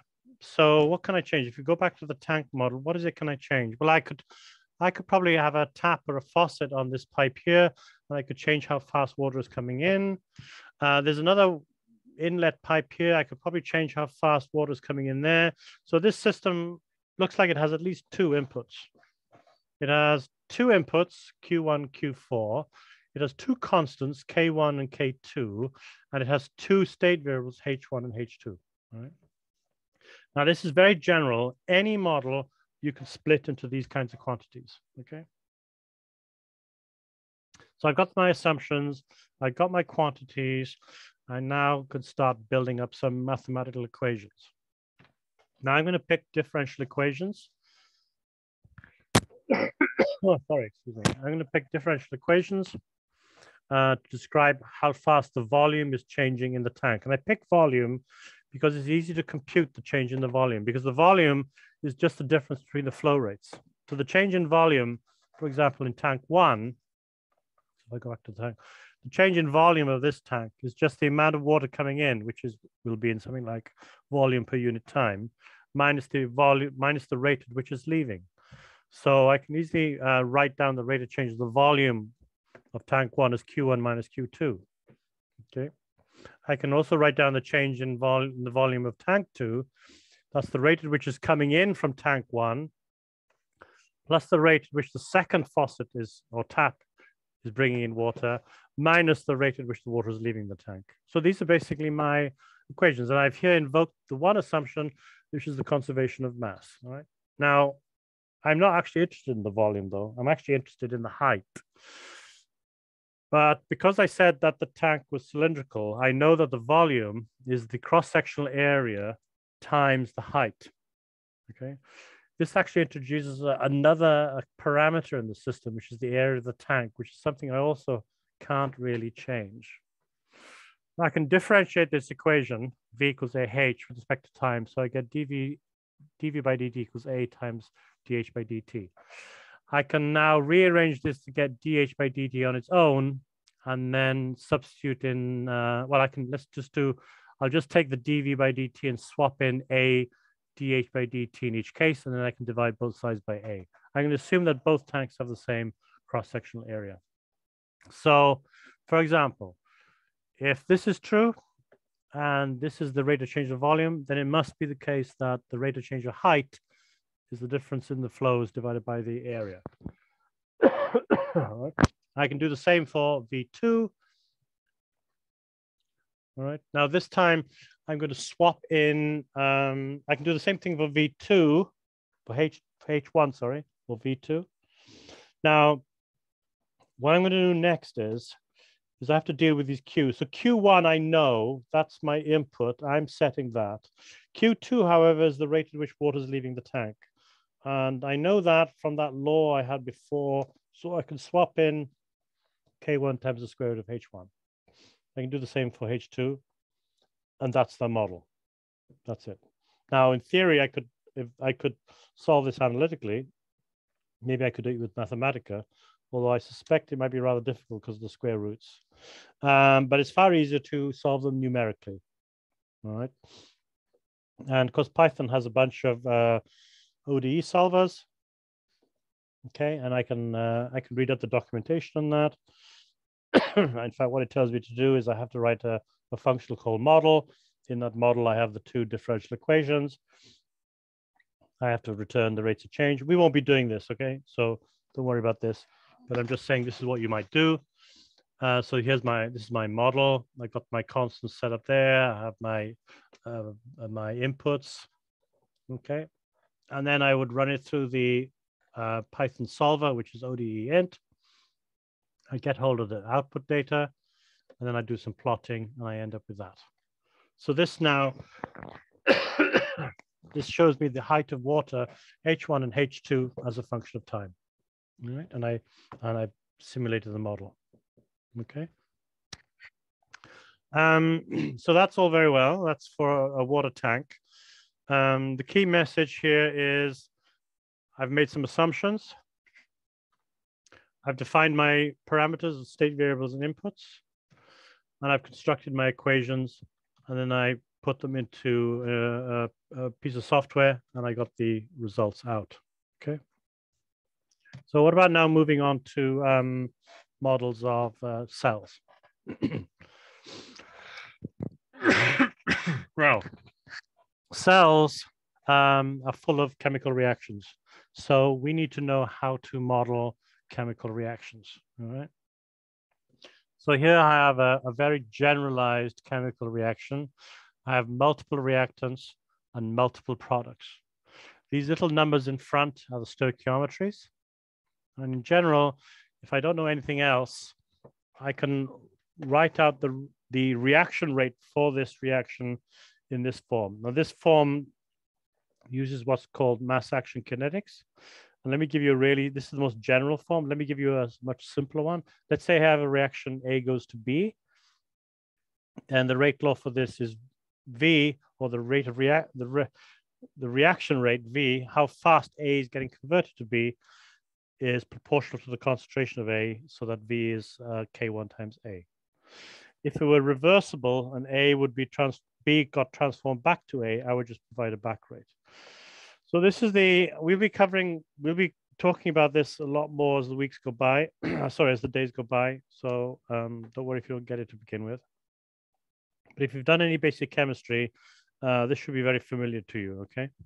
So the rate of reaction is proportional to the concentration of the reactant. And if it's reversible, the reverse rate is proportional to the concentration of the product. Okay.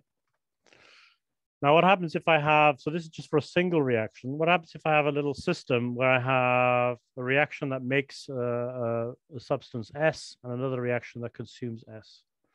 Well, this is very similar to the water tank model. In fact, I'm going to invoke the conservation of mass here as well. In fact, the rate of change at which the rate of change of S is simply the difference between how fast S is being made minus how fast S is being used up. All right. Now, in general, if I had lots of things making S, lots of things using S, I would have this general equation here. So the sum of the inflows minus the sum of the outflows. Okay. Oh, yeah, we have a question there. What's analytical numerical? Yeah, I mean, I could take, let me show you this equation here. These are my final equations, okay? I could solve those mathematically by doing integration, right? I could solve, these are two differential equations. I could solve them, with a pen and paper by integrating both sides and trying to get the solution for H1 and H2. In this case, it would be rather hard because of the square root, which makes it very difficult. And in most cases, we can't find the solutions H1 and H2 as a function of K1, Q1, A, and so on. This is a major issue in mathematics. This is what Mathematica is good for. Lets you solve things analytically. But we can't do that. And instead, we have to use the computer to what's called numerically solve them. And what it does is it actually sort of models the operation of the water tank itself using these equations and works out at each time point what the height should be, what it thinks the height will be, okay? Okay, all right. Now, what happens if we had a more complicated model like this, where we have two branches? I have a species S1 and a species S2, and they branch. So I have one reaction coming in V1, and it branches into 2, and then the V3 goes to S2, and that branches in 2. In this case, I'd like to know what the rate of change of S1 and S2 is. Well, that's pretty straightforward if you use the conservation of mass. So if you look at S1, you see that S1 is being made at V1, so it's plus V1, but S1 is being used at a rate V2 and V3. So I have minus V2 and minus V3, all right? So I have two terms where S is being used up and one term where S1 is being made. For S2, S2 is being made at a rate V3, so I have a plus V3 there, but it's being used up at a rate V4 and V5, so they're minus. Okay, so this would be my equation.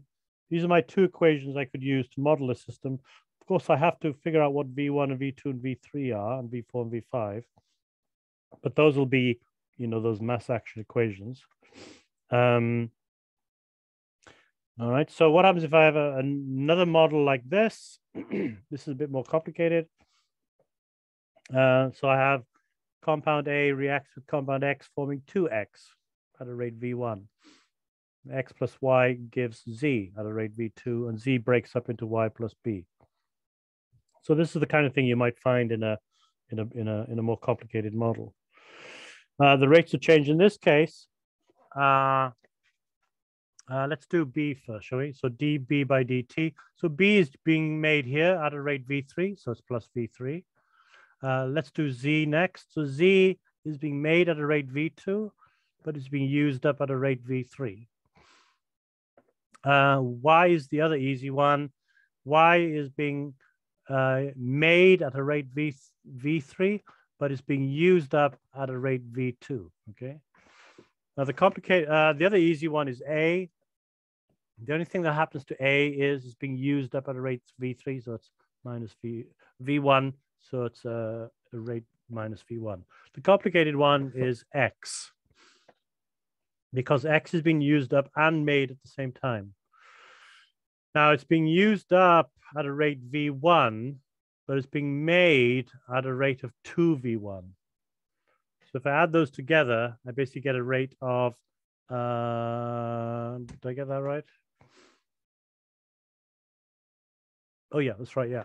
So if I look at the first one, so it's being used up at a rate minus V1, but it's being made at a rate of plus V1, plus 2V1.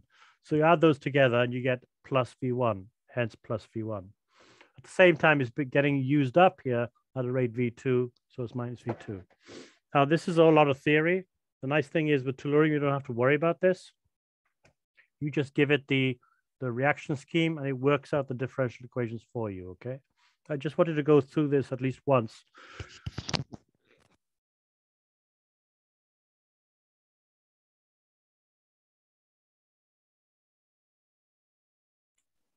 Herbert, didn't turn back on, Herbert. Yeah. You're not officially muted, but you're wiggling your mic. Turned it off somehow. Now you're officially muted and your mic doesn't work. And now your mic just doesn't work.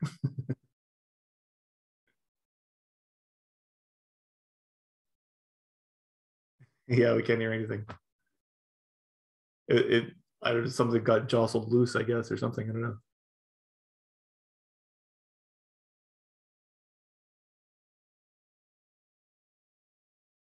Can you hear me now?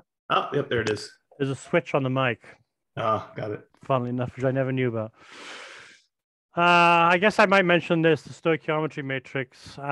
It's a very compact way of describing, a whole set of reactions like this. It's not something we need to worry too much about, but it's sort of general knowledge. If you wanted to represent this in a sort of compact way, you can use something called the stoichiometry matrix. And the stoichiometry matrix basically is a matrix which is there are V reaction columns and species rows, okay? So in this case, there are 3 reactions, so there'd be 3 columns, and there's 1, 2, 3, 5 rows, okay? And what you do is, in each entry in the matrix, you put the number that represents the stoichiometry of the species. The other thing you do is, if the species is a product, you make the stoichiometry negative, and if the species is a product, you make the, sorry, did I get that wrong? If the species is a reactant, you make the stoichiometry negative. If the species is a product, you make the stoichiometry positive. And I'll show you an example now in a minute. So let's say you have something like this, okay? So this is a linear chain, S1 goes to S5. We got 4 reactions, 5 species. I would represent that as this stoichiometry matrix. All right, so I got four reactions, hence 4 columns. I got 5 species, so I got 5 rows. At the intersection of each row and column, I put the stoichiometry. So the stoichiometries are all 1 in this case. If it's a reactant, I put a minus stoichiometry, -1. If it's a product, I put a plus +1. I do that for every reaction. And this is just a very compact way of representing these reaction networks. And I can combine that with the reaction rates, and I get this thing called the system equation. Okay, so this is basically your equation this is basically your model for the entire cell. You could imagine a stoichiometry matrix for the entire cell, and you could imagine a vector that represents every reaction in the cell. This would be a pretty big matrix and pretty big vector, but that's basically your model, your cell model. All right. Okay. The other thing, so the last 15 minutes, the other thing that can be confusing, this comes up a lot, is how to interpret biochemical wiring diagrams. Wiring diagrams. Now, if you go online you'll see all, and you say search for metabolic pathway or signaling pathway, you'll see lots and lots of figures coming up, okay? Maybe figures like that. Okay, so this is a signaling pathway. You might see something like this, okay? If you look closely at it, you'll see, this is, classic cell biology model figure, right? Lots of colors and symbols and things. Totally qualitative, right? No quantitative anything here. But you see that it has a boundary which represents the cell. It has a receptor here for growth factors. And all these blobs here, these orange, green, and so on blobs are proteins. And you have lines between them. And the question is always, what do these lines mean? And there's so much variability in these diagrams. I mean, this one in particular, for example, what does this arrow here mean? RAF, arrow, MEC. Now, you might think that means that RAF gets converted, the protein RAF gets converted into protein MEC. That's not true at all, actually, in this case.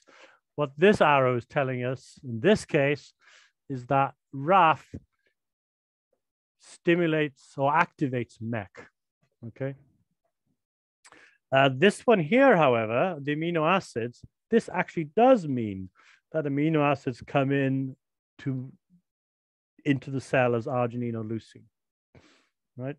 And this is one of the major problems in cell biology. The wiring is all over the wiring diagrams are all over the place. It's not like electrical engineering where everybody uses the same symbols, right? For a transistor or resistor. It's not the same in biology, unfortunately. The other thing you'll see is this kind of symbol. We have a blunt end instead of an arrow. And that just means blunt ends are pretty consistent. What that means is that RISC is repressing or inhibiting this thing, whatever this thing is. And this thing seems to be made up of 3 green proteins, all right? So this is some kind of complex. So you got to be careful how you read these. And sometimes it's actually really, in this case, it'd be really difficult to convert this thing into a mathematical model. Actually quite hard. So I guess one of the take-home messages is be careful when you look at these diagrams and how, I mean, it was easy with the water tank model, right? We went through it, we knew what it meant. We understand water tanks, I guess. And we were able to, put together a model, even if we didn't know, we'd never seen water tanks before. But for these diagrams, they can be all over the place. So you have to be careful. Let's see if I got another one here. Yeah, here's another one. So this one, at least they gave a legend, okay? So they said the arrow meant activation and the blunt one meant repression. So here again, we have these round circles are proteins, SOX1, nanog, and so on, OCT4. There's a complex down here containing OCT4, SOX2. And these arrows, so for example, GAT-A6 activates itself. GAT-A6 activates GCNF. On the other hand, GAT-A6 represses nanog. Okay. In this case, yeah. Does activation and repression usually mean the activation of the creation and the yes. of that, as opposed to activating like increases the activity of existing protein or something? Or can well, this is where you have to dive into the biology. So let's see if you pick one of them. This GAT-A6 to GCNF, it could mean that actually GAT-A6 is a transcription factor and is activating the production of GCNF expression. Or it could mean that there's an inactive form of GCNF that's getting activated to active GCNF. Yeah. So you don't actually know until you dive into the biology as to actually what's going on. So it can be very difficult to convert these things to models. Also, of course, it depends on the granularity of your model. But so how do we convert then some of these things into, I've been talking about mass action models. How do we convert this kind of thing into sort of more reaction notation? That's basically the problem, right? If you're given something like this. So here we got some examples. So regulatory links interpretation, right? So here we have this, you might you might find this sort of thing in a figure, all right? So A gets converted, S2 gets converted to S1 gets converted to S2, but it's activated by A. And I know it's activated because if I go into the legend, it says there's this line round ball means activation. So A is activating S1 to S2. Now the question is, how would you represent that as a sort of chemical reaction? The other thing you might find is A activates S2. That's actually very similar to this one. In fact, you can interpret it as the same thing. A activates S2. Another one you'll have here is repressor, represses the conversion of S1 to S2. Another way of writing that is R represses S2. All right, so if you see A activates S2, you could write it like this. Now your S1 could be just a dummy. You don't really care what it is. All right. The same goes for this. If you see this in a diagram, R represses S2, you could write it like this. S1 goes to S2, repressed by R. Again, S1 could be, doesn't matter what it is. You can have a dummy S1. So when you come to looking at figures, diagrams like this, you have to start interpreting them as sort of reactions, because that's what Tellurium expects you to enter. It expects you to enter something like this, not something like this, all right? So it expects the left-hand side, not the right-hand side. And this happens a lot in gene regulatory networks, okay? So here's a simple gene regulatory network. I have a gene P, produces mRNA, and mRNA, you can see, magically turns into protein P. And then I have an inducer I. So the question is, how do I convert this into a set of reaction networks? So the mRNA doesn't get actually converted to P. mRNA binds to a ribosome, and the ribosome produces B. So you could imagine, have I got that here? Let me see if I got these. Yeah, in fact, I've got these here. So you'll see diagrams like this, but then somehow we have to convert them to reactions. So here's an example. So here's a simple gene. So you might see a figure like this. P1 activates P2. So you might, and you know that this is through gene expression. So you might write it like this. You might interpret this figure like this. So P1 is an inducer of a gene that expresses P2. Now, as a chemical reaction, you might write it like this. So I've used here a null symbol because I don't care about the left-hand side. But there's a reaction that makes P2 that is activated by P1. So when I describe this, I'd have a rate V1 that's some function of P1. I don't care what's on this side. What's actually on this side, of course, is amino acids. Amino acids, ribosomes, nucleotides, but I don't really care about those because I'm assuming they're constant anyway. So there's this production of protein P2 that's some function of P1. So I've gone from this first one to this middle one, then to the last one. This is the last one we'd use in our model, okay? And I think I have one more here. Oh yeah, so you can expand this as well. So somebody might write this, P1 activates production of P2. Now, so these are both proteins, all right? So what we might write in this case, so the first model we might write is that we have a gene, right? This gene here produces protein P2 at a rate V1. But that wouldn't be sufficient as a model though, because that would basically mean that P2 goes off to infinity because it keeps getting produced and nothing uses it up. So in this case, there's actually an implicit degradation rate in here so that P1 actually degrades at a rate D1. So the actual interpretation of this model might be this. In fact, two steps: production of P1 and degradation of P2. Production of P2 and degradation of P2. All right. Now, you might say, yeah, but actually what I meant was there's actually an mRNA stage as well, because this gene produces mRNA, it doesn't produce protein, and it's the mRNA then that leads to the production of P2. So this might be expanded into a couple of steps. So V1 now actually produces mRNA, which also degrades. And the mRNA may activate the production of P2, protein 2, which also degrades. Okay, so I've expanded the model. So this little thing here now gets expanded to this. Now, in Tellurium, you need to write down reactions. Okay, you can't write these fancy symbols in Tellurium. You'd write down them like this. So let's see. So I'd have a reaction here, which produces mRNA at a rate V1, but it's a function of P1. And I have a degradation. mRNA degrades at a rate D2. The mRNA itself activates the production of P2, and then P2 is degraded at a rate D1. Okay, so a simple arrow such as this becomes 4 reactions with 4 rate laws. Now these rate laws, you have V1, D2, V2, D1. I haven't specified what they are, but you'd have to decide that when you come to write it out. Okay, then the last 3 minutes, we're going to cover this a lot more tomorrow, but I just want to show you some common rate laws that you might use for these V's and D's, okay? One thing we've already mentioned is the mass action, which is very simple, where the rate is just proportional to the concentration of the reactant. Some others which you might have come across in your studies are Michaelis-Menten reactions. These are enzyme catalyzed rate laws. There's the irreversible one, then the reversible one. You might have seen these. For gene regulatory rate laws, we often use what are called Hill-like equations, which gives us these sigmoid responses.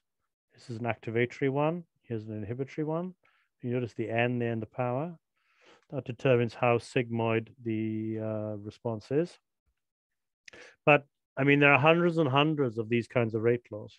And tomorrow I'll cover these in more detail, showing how we can categorize them and showing you some of the most important ones that you can use. But often, you know, if you don't know anything else, you would just use a simple mass action, okay? So if you know nothing else, let's say in this model, we're building this model, and we knew nothing about V1, D2, V2, or D1, we could put in mass action rate laws.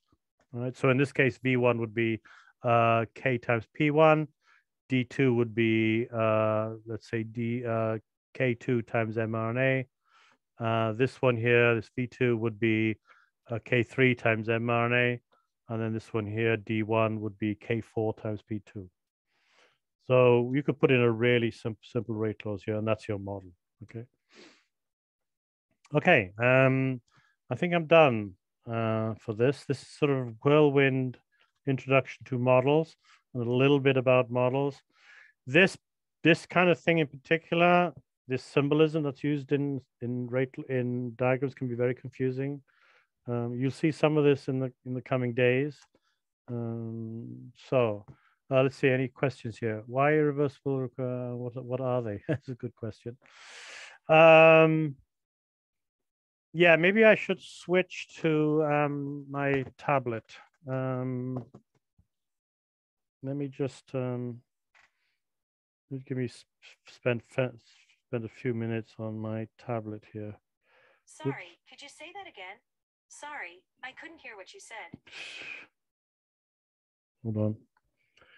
Okay, so what I'm going to do is I'm going to unshare, and then I'm going to try and share my tablet, okay? Here we go. Okay, I'm just doing it now.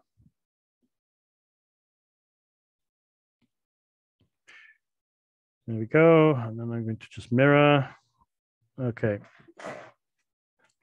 So I just go give you some basics here on reactions. Oh, here we go. So now you should see my tablet, okay? You should see hello, okay, on the screen. Yep.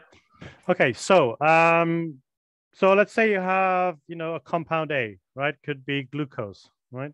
In fact, let's actually put glucose. So you may have a compound glucose, right? And glucose might be converted to glucose 6-phosphate. Okay, that's the first step in glycolysis. So this is a chemical reaction. I have one reactant and one product. Okay, and I know that glucose gets converted to glucose 6-phosphate at a rate, let's say at a rate V. Okay, so this is the reaction rate.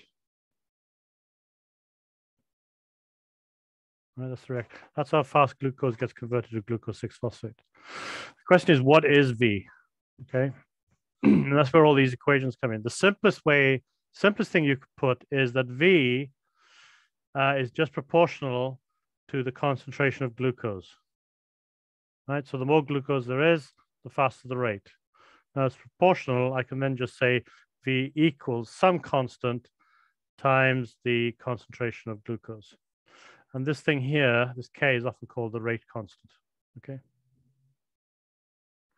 Now, this is what's called irreversible. Okay, it's irreversible because the reaction is only going in one direction. It's not going backwards. So I'm not seeing glucose 6-phosphate get converted back to glucose. Now, in reality, it can, of course, but in the rate law I put, it's irreversible. Okay, doesn't go. Now, what happens if I wanted to make a reversible one?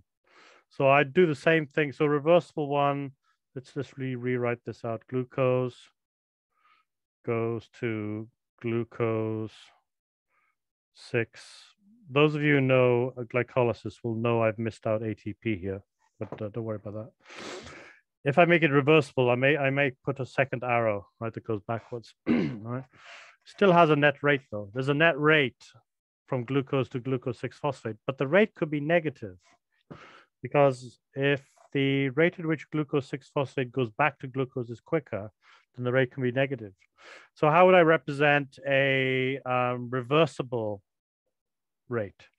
Well, I'd still have the forward one, right? Then all I have to do then is subtract the reverse rate. Now the reverse rate will have its own rate constant, okay? So glucose 6-phosphate.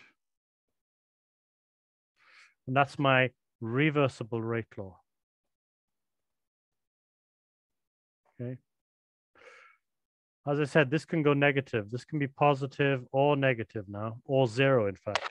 If both the forward and the reverse rates are the same, it's 0.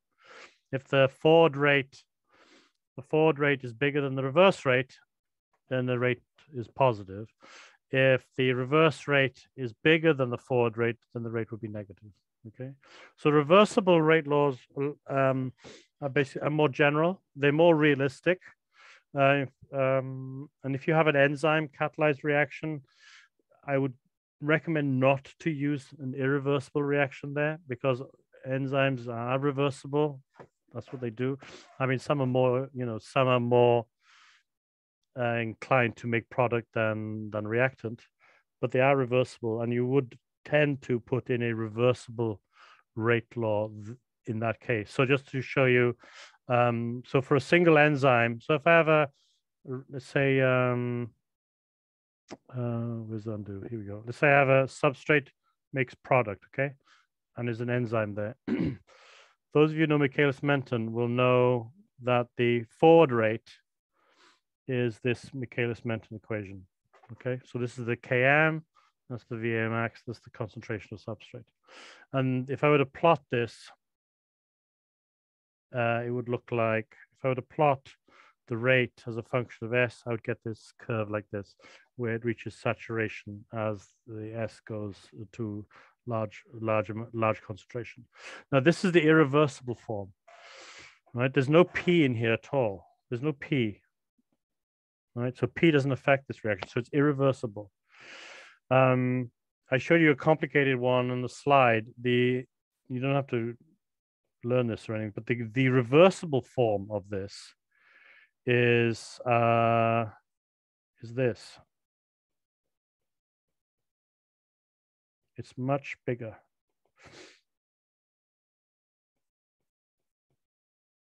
Okay, that's the reversible form. And I know it's reversible because it has P in here. Right, so P affects the rate. And you notice there's a minus sign here. That's the same minus sign as you get in the mass action, in fact. So this could go negative too. So the rate, so if I pile in enough product, the reaction will go backwards, start making substrate. And so V can go negative. Right? All this stuff here is to do with the enzyme. Okay. So hopefully that partly answers your question. But We can do these sort of little mini discussions though, if you want. Okay. All right. I think that's it for me. So any other questions? I know it's been a whirlwind, but hopefully over the next 4 days, you'll get better and better at it.